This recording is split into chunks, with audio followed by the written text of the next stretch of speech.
మరి తోడేలు వచ్చింది. తోడేలు వస్తే ఏం చేశాడు? భయపడ్డా? భయపడలా. తోడేలు వస్తే ఆ తోడేలు ఈ గొర్రె పిల్లను తినాలని అనుకున్నప్పుడు ఆ తోడేలునే చంపేశాడు. చూడండి ఎంత ధైర్యమో. అలాగే ఇంకొకసారి సింహం వచ్చింది. సింహం ఆల్రెడీ గొర్రెను తినేసింది. వెంటనే ఇది ఆ గొర్రె పిల్లను నమలక ముందే మింగగానే ఆ దవడల్లో చేయిబెట్టి ఆ సింహాన్ని 2 భాగాలుగా చీల్చి ఆ లోపల ఉన్న ఆ గొర్రె పిల్లను బయటికి తీశాడు. అది ఎంత ధైర్యం! అది భయం ఉందా ఆయనకి? భయం లేదు. అట్లాగే గొలియాతు విషయంలో కూడా వాళ్ళ అన్నలు, ఆ ఇశ్రాయేలు సైన్యం అందరూ భయపడతా ఉంటే ఈయనేమన్నాడు? ఈ సున్నత లేని ఫిలిస్తీయుడెంత, జీవము కలిగిన దేవుని ఎదుట వీడెంత అని ఆ గొలియాతును చంపేశాడు. భయం లేదు. అంటే తోడేలుకు భయపడలేదు, సింహానికి భయపడలేదు, గొలియాతుకి భయపడలేదు, దేనికి భయపడలా. అలాగే ఆయన అనేకమైన యుద్ధాలు చేశాడు. ఆ చేసిన యుద్ధాల్లో శత్రువులు ఎంతోమంది వచ్చారు, కానీ ఏ యుద్ధంలో కూడా భయపడలా. యుద్ధాలు చేశాడు, జయం పొందాడు. కారణం దేవుణ్ణి అలాగూ కలిగి ఉన్నాడు. మరి దేనికి భయపడని వ్యక్తి ఇక్కడ ఏమంటున్నాడంటే నీ నామమునకు భయపడునట్లు. అర్థమైందా? అంటే ఇతను దేవునికి భయపడుతున్నాడు తప్ప దేనికి భయపడటం లేదు.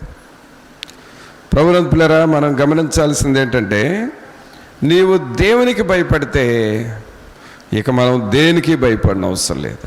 మనం పాడతాం కదా, దేవుడు మనకు ఎల్లప్పుడూ తోడుగా ఉంటాడు. ఇంకా మనం భయపడాల్సిందేమిటి?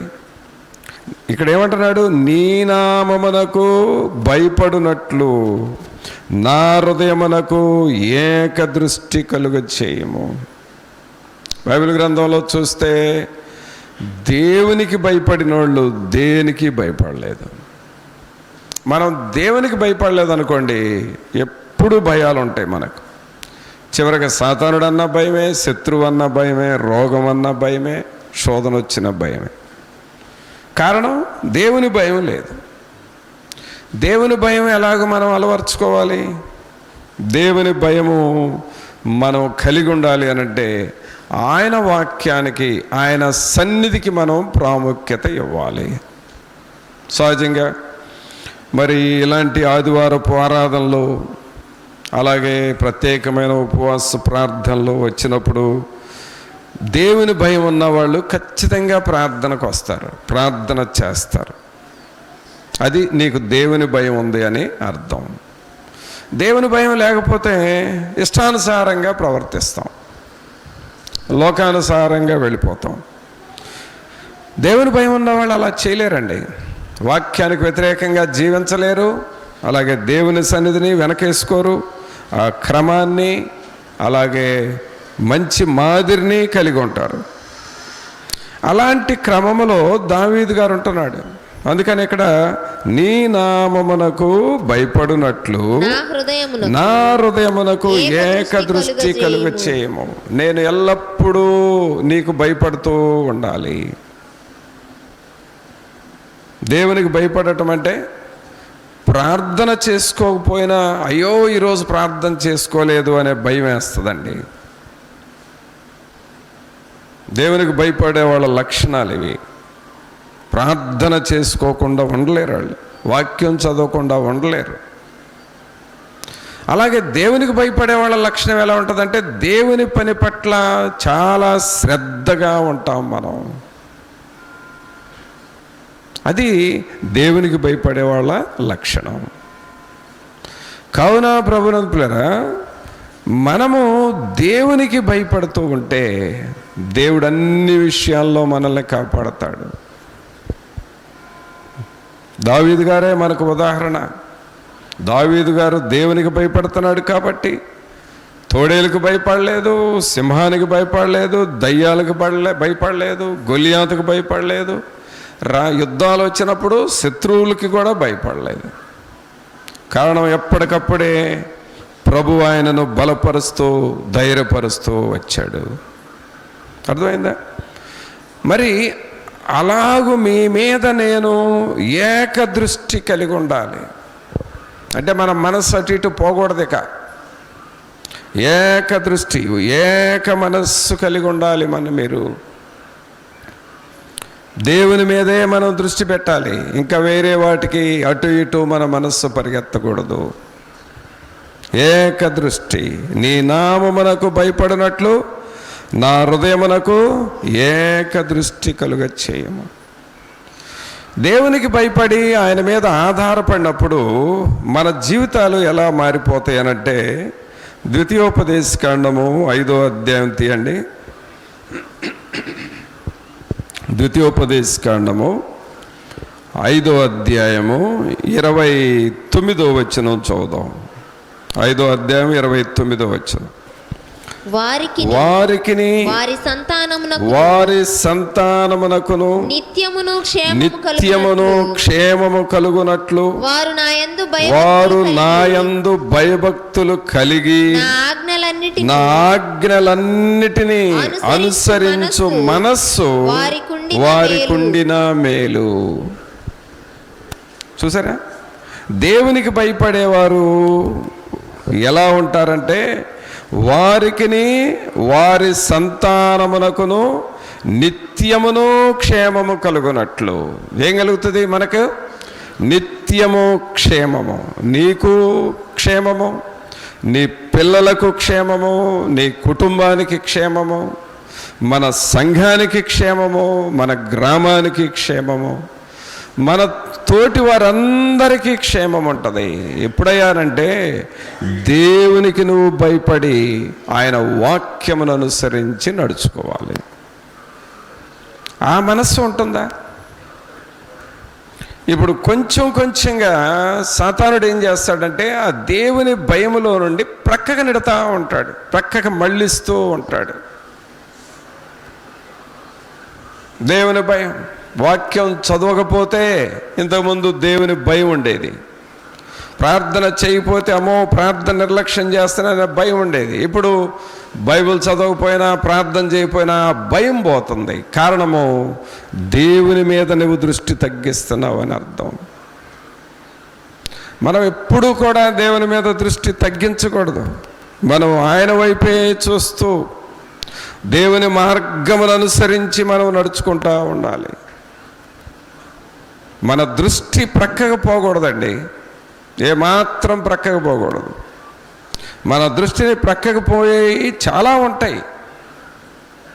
ఉంటాయి. లోకంలో ఒక్కొక్కరిని ఒక్కొక్క రకంగా లాగేస్తూ ఉంటుంది సైతాను. మన దృష్టిని ప్రక్కకు నెట్టేస్తూ ఉంటుంది. కొన్నిసార్లు మనకున్న శోధనల ముందు పెడుతుంది.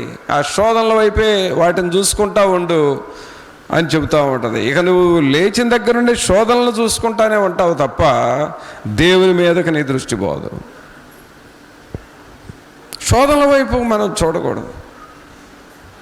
అందుకని ఇక్కడ ఏమంటున్నాడు? వారికిని వారి సంతానమునకును నిత్యము క్షేమము కలుగునట్లు. నిత్యము క్షేమము కలుగునట్లు అంటే ఎల్లప్పుడూ నీవు క్షేమంగా ఉండునట్లు వారు నాయందు భయభక్తులు కలిగి నా ఆజ్ఞలన్నిటినీ అనుసరించు మనస్సు వారికుండిన మేలు.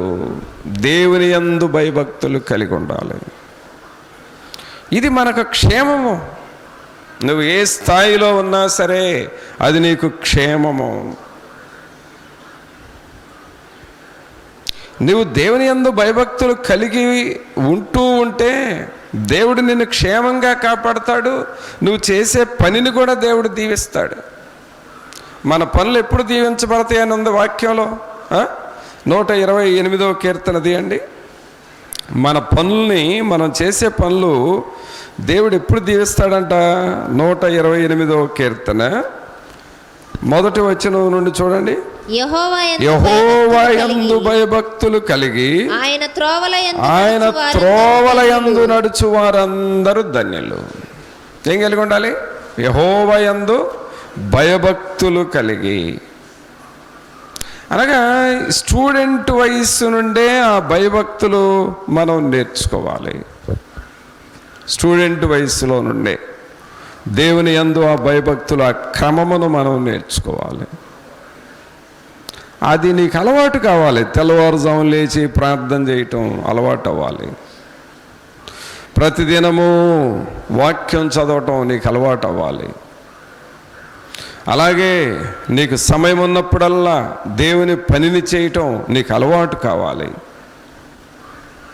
ఆ అలవాటు అయితే నువ్వు వాక్యానుసారంగా నడుచుకుంటా ఉంటే ఏముంది వాక్యంలో? యెహోవా యందు భయభక్తులు కలిగి ఆయన త్రోవల యందు నడుచు వారందరూ ధన్యులు. తర్వాత ఏమంటున్నాడు? నిశ్చయముగా నీవు నీ చేతుల కష్టార్జితము అనుభవించదవు, నీవు ధన్యుడవు, నీకు మేలు కలుగును. చూసారా, ఎప్పుడు నీ పని దీవిస్తాడంట. నిశ్చయముగా నీవు నీ చేతుల కష్టార్జితము అనుభవించదవు, నీవు ధన్యుడవు, నీకు మేలు కలుగును. నీ చేతుల్ని, నీ చేతుల కష్టార్జితాన్ని దేవుడు దీవిస్తాడు. అది ఎప్పుడయ్యానంటే ఆయన యందు భయభక్తులు కలిగి ఆయన త్రోవల యందు నడుచు వారందరూ ధన్యులు. మరి ఆయన యందు భయభక్తులు మనం నేర్చుకుంటున్నామా? దేవుని యందు భయభక్తులు నేర్చుకుంటున్నాం. దేవుని యందు భయభక్తులు కలిగిన యవనస్తులు వాళ్ళు పెద్దవారైన తర్వాత ఆశీర్వాదకరమైన జీవితంలోకి వెళతారు. దేవుని యందు భయభక్తులు కలిగిన కుటుంబము తప్పకుండా వర్ధిల్లుతుంది. బైబిల్లో మనం చూస్తే అబ్రహాము కుటుంబము దేవుని యందు భయభక్తులు కలిగి ఉన్నారు. అలాగే దావీదు కుటుంబము దేవుని యందు భయభక్తులు కలిగి ఉన్నారు. మోషే కుటుంబము దేవుని యందు భయభక్తులు కలిగి ఉన్నారు. అలాగే జకరియా ఎలిజబెత్తుల కుటుంబం, వారు దేవుని యందు భయభక్తులు కలిగి ఉన్నారు. అలాగే అకుల ప్రిస్కిల్లా కుటుంబం, కొర్నేలి కుటుంబం, వీళ్ళందరూ దేవుని యందు భయభక్తులు కలిగి ఉన్నారు. అందుకనే వారి కుటుంబాలు వర్ధిల్లినాయి. వారి కుటుంబాలను దేవుడు బహుగా ఆశీర్వదించాడు. మరి వీటిని మనం దృష్టిలో పెట్టుకుంటున్నామా? లోక సంబంధమైన వాటి మీద దృష్టి పెడుతున్నావా, లేక దేవుని మీద దృష్టి పెడుతున్నావా?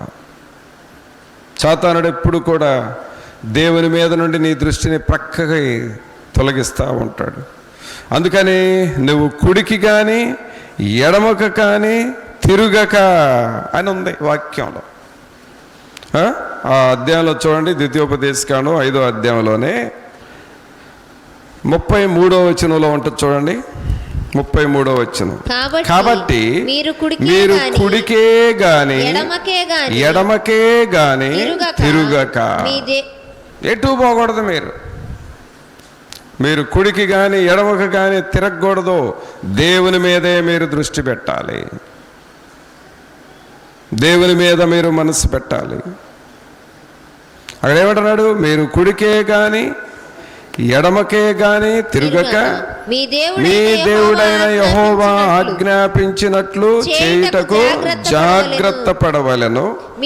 మీరు స్వాధీనపరచుకొనబోవు దేశములో మీరు జీవించుచు మేలు కలిగి దీర్ఘాయుష్మంతులగునట్లు మీ దేవుడైన యెహోవా మీకు ఆజ్ఞాపించిన మార్గములన్నిటిలో నడుచుకొనవలెను. దేవుడు నీకు ఏమేమి ఆజ్ఞలు ఇచ్చాడో ఆ ఆజ్ఞలన్నిటిలో మీరు కొనండి. ప్రభునందు ప్రియరా, అంతా మన మీదే ఆధారపడి ఉందండి. దేవుడైతే నీకు మేలు చేయటానికి సిద్ధమే. ఆయన నీకు కాపుదల ఇవ్వటానికి సిద్ధమే. ఆయన నిన్ను క్షేమంగా కాపాడటానికి సిద్ధమే. కానీ మనలోనే ఉంది అంతా. మనమే జాగ్రత్త పడాలి. మనమే జాగ్రత్త పడాలి. ఎలాంటి ఆరాధనలకు వచ్చామో, ఆరాధనలకు వచ్చినప్పుడు మీరేం వింటున్నారు? ఇప్పుడు వాక్యం వింటున్నారు. దేవుని వాక్యం నేను చెబుతా ఉన్నాను. ఈ వాక్యాన్ని వినేటప్పుడు దేవుని విషయాల్లో శ్రద్ధ ఎలా ఉంటుందంటే, వాక్యాన్ని వింటూ వాక్యాన్ని రాసుకుంటాం. అది ఇంకా శ్రద్ధ. దేవుని వాక్యం వింటాము, ఆ వాక్యాన్ని నోట్స్ రాసుకుంటాం, అంటే శ్రద్ధ. ఇప్పుడు ఇక్కడ ఎంతమంది యవనస్తులు ఉన్నారు, ఒక్కళ్ళు రాయట్లేదు.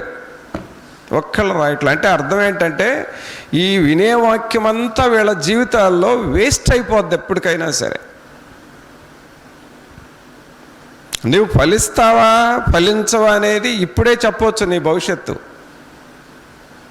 దేవుని వాక్యాన్ని రాసుకునే అలవాటు అసలు ఇక్కడ ఉన్న యవనస్తులకు అలవాటు కావట్లా.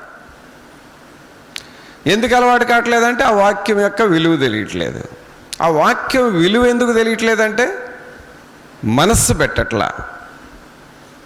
ఈ వాక్యం రాసుకోకుండా ఓరక స్టేజ్ వైపు చూస్తా వినేవాళ్ళుని నిదానంగా కళ్ళేమో స్టేజ్ వైపే ఉంటాయి, మైండ్ మాత్రం సాతాండు ఎక్కడికో తీసుకెళ్ళిపోతాడు. తెలియదు నీకు, ప్రక్కటి వాళ్ళకి తెలీదు. మరలా కొన్నిసార్లు అయితే దీన్ని వేవరింగ్ మైండ్ అంటాం, అంటే సంచారపు మనస్సు. కళ్ళు బోధకుడు వైపే చూస్తాయి, కానీ మైండ్ మాత్రం తిరిగి తిరిగి తిరిగి తిరిగి తిరిగి వాక్యం అయిపోబోయే లోపు మళ్ళీ మైండ్ నీలోనికి వస్తుంది. ఇది సాతానుడు చేసే పని. అదే నువ్వు రాసుకుంటా ఉన్నావు అనుకోండి, ఏ వాక్యం తర్వాత ఏ వాక్యం రాయాలో ఆలోచిస్తావు, కాబట్టి నువ్వు మనసు పెడతావు వాక్యం మీద. అందుకని పిల్లరా, ఇన్ని 100,000 ప్రసంగాలు విన్నారు, మీరు ఫలించకపోవటానికి కారణం ఇదే. బోధకుడికి వృధా ప్రయాస తప్ప మీ దగ్గర ఫలాలు రావట్లేదు. కారణం ఏంటి? వాక్యాన్ని తేలిగ్గా తీసుకుంటున్నావు, వాక్యం మీద దృష్టి పెట్టవు. అసలు రాసుకోవాలి అనే మనసు నీకు సైతానుడు రాని ఇట్లా. కనీసం రాసుకుంటే నువ్వు ప్రార్థన చేసేటప్పుడు ఆ నోట్స్ తీస్తే కొంతసేపు నువ్వు అది చదవగానే మెసేజ్ ఏంటో గుర్తొస్తుంది. రాసుకోలేదు కాబట్టి ఎన్నైనా సరే ఈ చెవితో వింటావు, ఈ చెవితో పోతూ ఉంటాయి, ఇటు వస్తూ ఉంటాయి, ఇటు పోతూ ఉంటాయి. ఎన్ని ప్రసంగాలు విన్నా ఇక అంతే. ఏం ఉపయోగం దానివల్ల? అయ్యో నేను ఫలించాలి, నా జీవితం ఫలించాలి, దేవుని కొరకు నమ్మకంగా ఉండాలన్న ఆలోచనలు రాని ఇట్లా. చూసారా, దేవుని కొరకు జీవించాలనే ఆలోచన నీకు రాకుండా చేస్తుంది. అందుకనే వాక్యం మీద నువ్వు దృష్టి పెట్టాలి. అసలు నిన్ను బ్రతికించేది దేవుని వాక్యం తెలుసా? నిన్ను కాపాడేది దేవుని వాక్యం, నిన్ను క్షేమంగా ఉంచేది దేవుని వాక్యం, నీ కుటుంబానికి మరి క్షేమాన్ని ఇచ్చేది దేవుని వాక్యం. మరి ఇలాంటి దేవుని వాక్యాన్ని అంత నిర్లక్ష్యం చేసుకుంటావు ఎందుకంటే లోకరీత్యా చెప్పాలంటే అది నీ కర్మ అంటారు చూడండి, అలాగ చేసుకుంటున్నావు నీవు.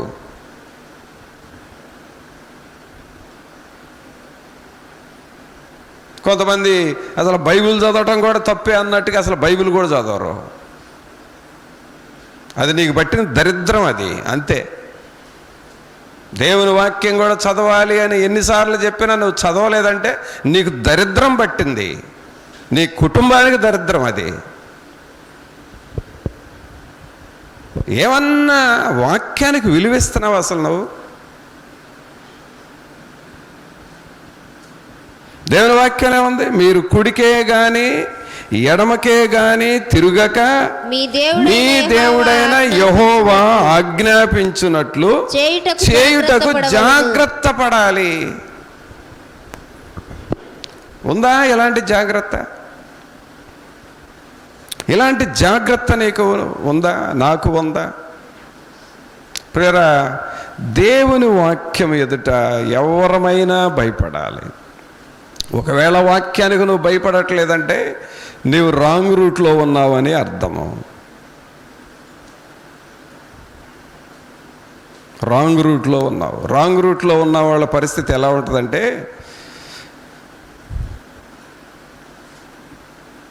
వాళ్ళు కీడు మీదకొచ్చిందాకా తెలుసుకోరు, అపాయం వచ్చి మీదబడి ఇక మునిగిపోయేదాకా లేక ఆ అగ్నిలో కాలిపోయేదాకా వారు తెలుసుకోరు. వాళ్ళు రాంగ్ రూట్లో ఉన్నవాళ్ళు. రైట్ రూట్లో ఉన్నవాళ్ళు ఏం చేస్తారంటే ముందుగానే శోధనను గ్రహించి శోధనలో ప్రవేశించుకున్నట్లు మెళకువ కలిగి ప్రార్థన చేయమని చెప్పాడు కదా. ముందుగానే ప్రార్థన చేస్తూ సరైన మార్గములోకి వస్తారు. అందుకనే మనము కుడికి కానీ ఎడముకు కానీ తొలగక 29వ వచనం ఏమని చదువుతున్నావు? ద్వితీయోపదేశకాండం 5వ అధ్యాయం 29వ వచనం, వారి సంతానమునకును నిత్యమును క్షేమము కలుగునట్లు. ఎంతకాలం అండి క్షేమము? నిత్యము. నిత్యము నీకు క్షేమం కలుగుతుంది. నువ్వు బ్రతుకున్నంత కాలము నువ్వు క్షేమంగా ఉంటావు వాక్యాన్ని అనుసరిస్తే. నీ పిల్లలు కూడా క్షేమంగా ఉంటారు వాక్యాన్ని అనుసరిస్తే.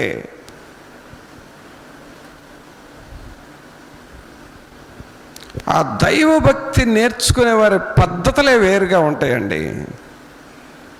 ఆ పద్ధతులు, ఒక నోట్స్ తెచ్చుకోవటం, పెన్ను తెచ్చుకోవటం, మంచిగా క్రమంగా కూర్చోవటం, అలాగే రాసుకోవటం, ప్రార్థన చేసేటప్పుడు మోకాళ్ళ మీద ఉండటం, అలాగే దేవునికి గౌరవంగా ప్రార్థన చేయటం, ఆ భక్తి లక్షణాలే వేరుగా ఉంటాయి. ఆ లక్షణాలు లేకుండా టైంపాస్ భక్తి చేసేవాళ్ళది ఎలా ఉంటుందంటే కళ్ళు తెరిచి చూస్తూ ఉంటారు. కొంతమంది భారంతో ప్రార్థన చేస్తుంటే వాళ్ళు కళ్ళు తెరిచి చూస్తూ ఉంటారు. కొంతమంది ఏకీభవిస్తామంటే వీళ్ళు ఏదో మాట్లాడుకుంటూ ఉంటారు.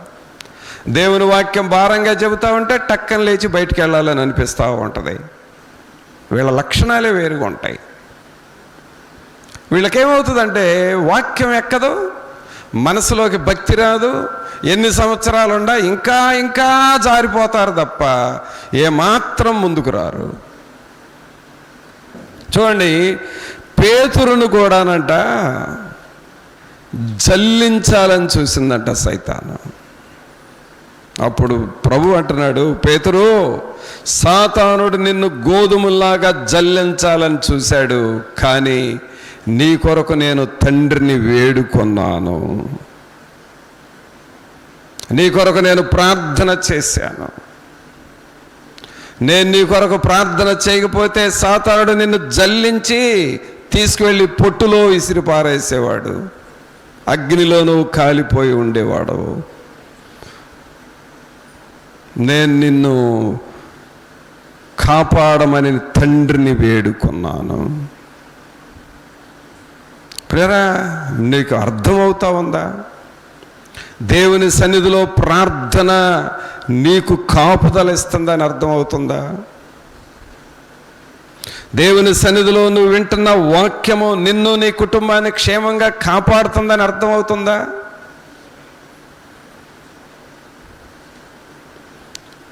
ఒక అగ్రికల్చర్ డిపార్ట్మెంట్లో ఒక మంచి ఆఫీసర్ పొజిషన్లో ఉన్నాడు నా స్నేహితుడు. అతను చాలా మంచి పొజిషన్లో ఉన్నాడు. ఒకసారి ఆ ప్రాంతానికి నేను వెళ్ళినప్పుడు ఆ ఆఫీసు, ఆ అగ్రికల్చర్ పనులు ఏమేమి జరుగుతాయో, ఈ క్రొత్త వ్యవసాయం పద్ధతులు ఎలా ఉంటాయో అవన్నీ నాకు చూపించాడు. ఈ తేనెటీగలను ఎలా పెంచుతారు, పట్టు పురుగులను ఎలా పెంచుతారు, అలాగే రకరకాల క్రొత్త వంగడాలు అంటే పంటలను ఎలా పెంచుతారో ఆ సైంటిస్టులు ఉండే ఆఫీస్ అది.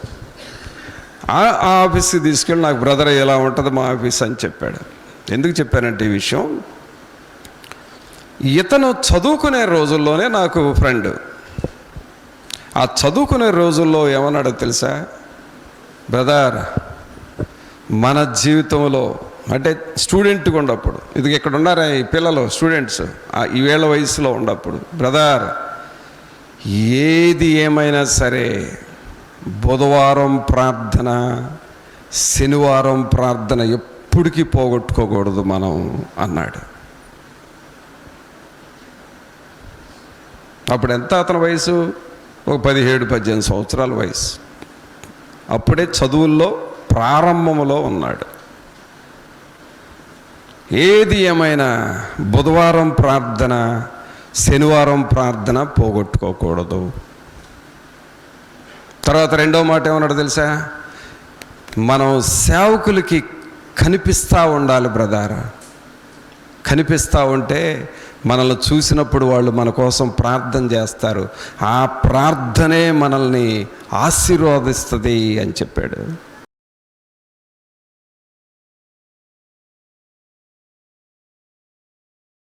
నీ పాదం రొక్కెదన్ నిత్యము స్తుతించి నిన్ను పాడి కీర్తించెదను.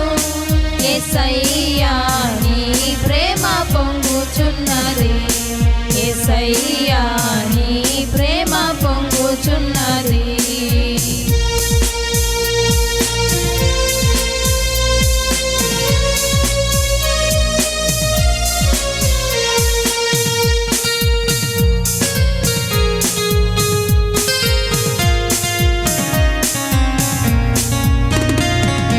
పరిశుద్ధమైన పరవశమే పరమా యేసుని కృపవరమే.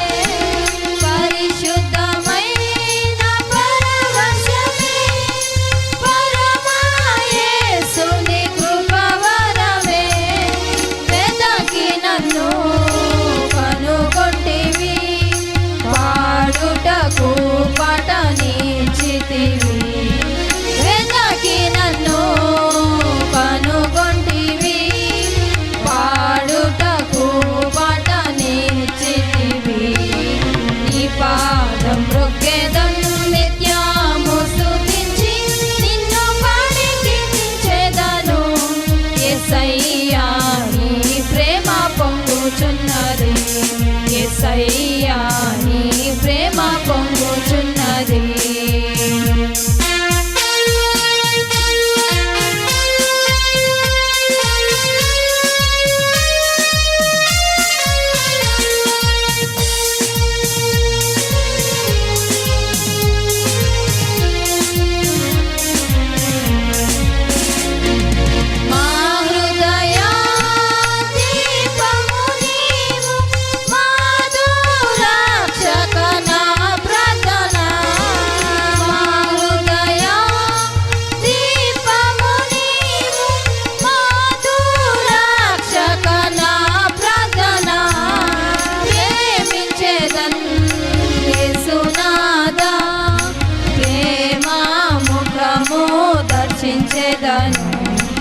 ప్రేమించెదన్ యేసునాదా, ప్రేమ ముఖము దర్శించెదము. నీ పాదం రొక్కెదం నిత్యము స్తుతించి నిన్ను పాడి కీర్తించెదను.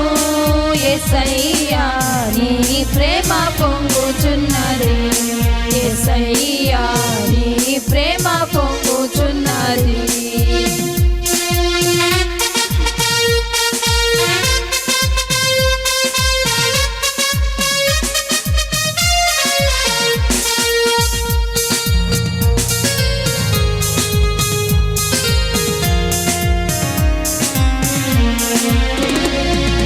పరిశుద్ధమైన కీర్తికును ప్రకాశమైన శిఖరముపై, పరిశుద్ధమైన కీర్తికును ప్రకాశమైన శిఖరముపై శీఘ్రముగా చేర్చెదవు. సియోనులో నిన్ను కీర్తించెదను, శీఘ్రముగా చేర్చెదవు. సియోనులో నిన్ను కీర్తించెదను. నీ పాదం రొక్కెదం నిత్యము స్తుతించి నిన్ను పాడి కీర్తించెదను. యేసయ్యా నీ ప్రేమ పొంగుచున్నది, యేసయ్యా నీ ప్రేమ పొంగుచున్నది.